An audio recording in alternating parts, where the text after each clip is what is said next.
Hello friends, welcome to Learn Easy. Today we will discuss GDP and welfare. GDP quantifies the total market value of all final goods and services produced within a nation's borders during a specified period, typically a year or a quarter. It is a fundamental economic indicator utilized to gauge the overall economic performance of a country.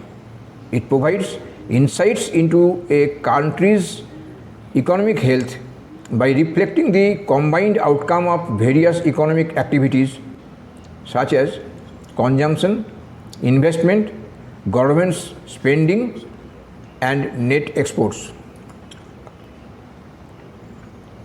GDP is calculated as nominal GDP. It is the measurement of the GDP in terms of the current market prices. In other words, it is not adjusted for inflation. This measure reflects the absolute size of the economy in short period economic growth. Real GDP, nominal GDP adjusts to inflation and allows better measurement of economic growth within periods. Real GDP is so important in comparison of GDP measurements from different time periods since it neutralizes the influence of change in price levels. GDP per capita. This is the GDP divided by the population size. It measures average economic output per head. These can be taken as estimating the possible standards of living and economic levels of a country. Now, what is welfare?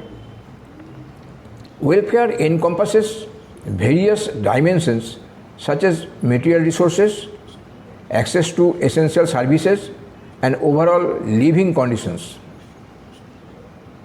It refers to a multifaceted concept within the realm of economics and social policy. It embodies the state of well-being and quality of life experienced by individuals or groups within a society. It involves the distribution of resources and benefits by governments or institutions to ensure a certain level of social support and minimize disparities in well-being. Policies and programs aimed at enhancing welfare often address factors like income, healthcare, education, and social service. So, welfare have three components: economic welfare. This includes income levels, employment, and wealth distribution, as well as economic security. It focuses on ensuring that people have a decent quality of life due to adequate incomes and financial security.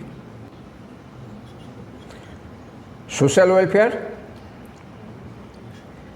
These provisions deal with healthcare, education, housing, and other forms of social services needed to ensure a fulfilling life, social inclusion, and equity.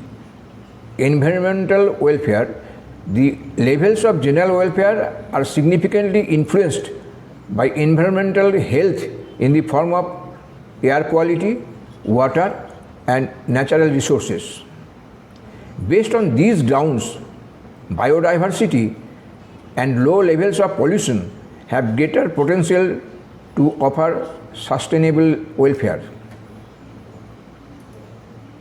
If you find the topic interesting and helpful, do subscribe my channel and press the notification bell. Is GDP a true indicator of welfare? GDP as an indicator of welfare poses many important questions. Though GDP does provide an insight into the welfare of a country in terms of its economic activity and market productivity. Welfare itself is not included. They do not measure the qualitative levels of health, social equality, and environmental sustainability, which are some dimensions of welfare. Since the issues about distributional equity, environmental damage, and social aspects are basic to welfare, it is not at all possible to measure welfare using GDP. Relationship between GDP and welfare. GDP indicates economic activity within a country. It only partially reflects the broader concept of societal well-being encompassed by welfare. Let us discuss some key aspects that illuminate their relationships. First, correlation in developing economies.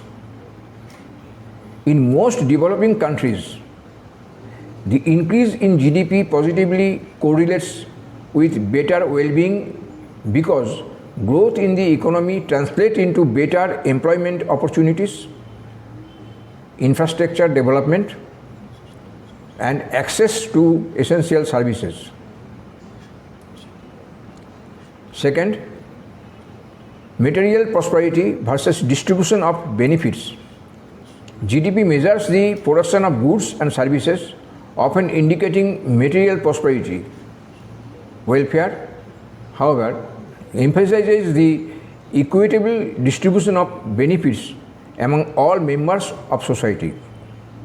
Third, income disparities and welfare inequities. A growing GDP does not necessarily guarantee a reduction in income disparities or an improvement in overall welfare.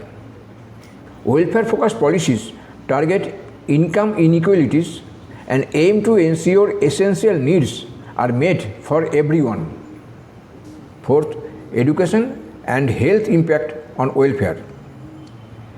GDP growth can contribute to increased resources for education and healthcare systems. Welfare considers the accessibility and quality of education and healthcare influencing overall well-being. Fifth, environmental considerations.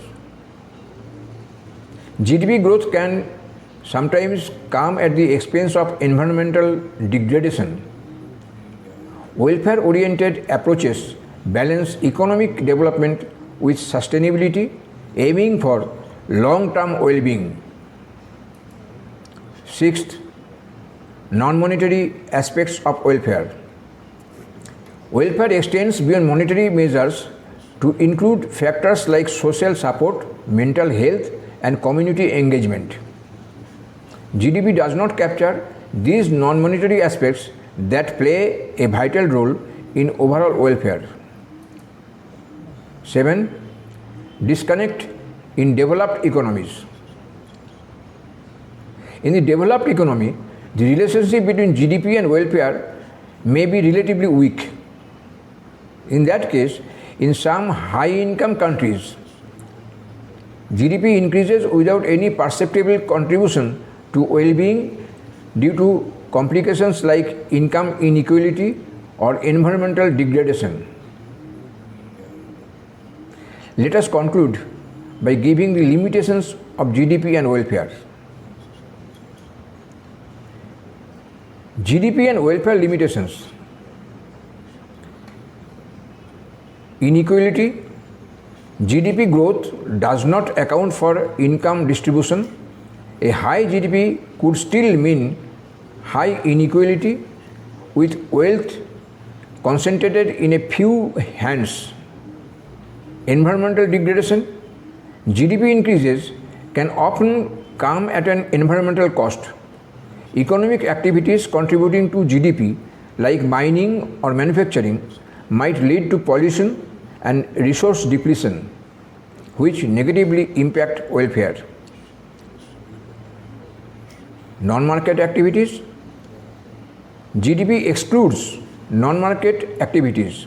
such as household work or community service, which significantly contribute to social welfare. That's all for today. Thank you for watching the video.